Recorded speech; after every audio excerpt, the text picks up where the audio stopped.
des airs d'opérette revisités par 6 interprètes avec le cafecons, ancêtre du cabaret. Mis en place sous le Second Empire dans les années 1860, il permet aux chanteurs de faire de la scène en dehors des théâtres. Ce nouveau type de divertissement séduit aussi bien le public populaire que bourgeois, avec des chansons pour s'amuser. La femme à barbe, c'est complètement hallucinant. Ou alors, même moi, j'ai même mis un petit extrait du pétomane. Voilà, c'est quelque chose qui, pour nous, aujourd'hui, ça nous paraît complètement hallucinant. Mais à la fin du 19e siècle, tous les Parisiens, même je dirais presque toute la France, se déplaçaient un moment ou un autre pour aller voir le pétomane.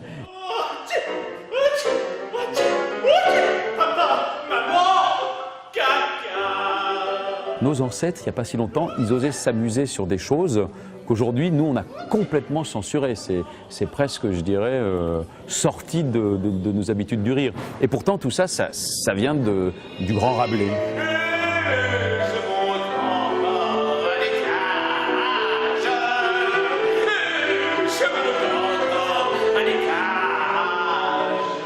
Ce répertoire, similaire à celui d'Offenbach, permet de contester la censure de l'époque, avec des chansons pleines de sous-entendus. À l'époque de l'empereur, on a interdit les réunions de plus de 10 personnes dans les parcs publics. Donc dans ce cas, il y a eu cette chanson, Les Canards Tyroliens, pour critiquer ce genre de loi.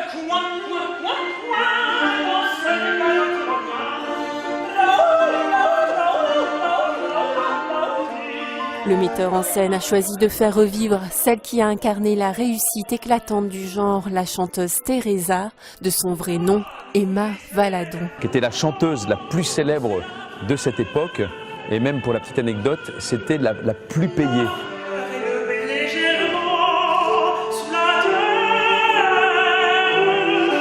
C'est vraiment une star et une femme libérée pour son époque. Donc moi, je me suis amusé avec ça parce qu'en plus, elle avait plein de chansons absolument cocasses qu'on a pu chanter pendant le spectacle.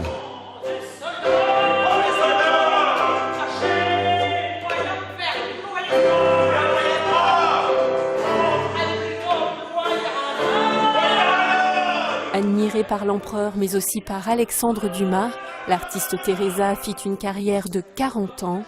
Le cafecons saura marquer l'émergence d'une culture populaire et disparaîtra en 1896 au profit du cinéma et du music-hall.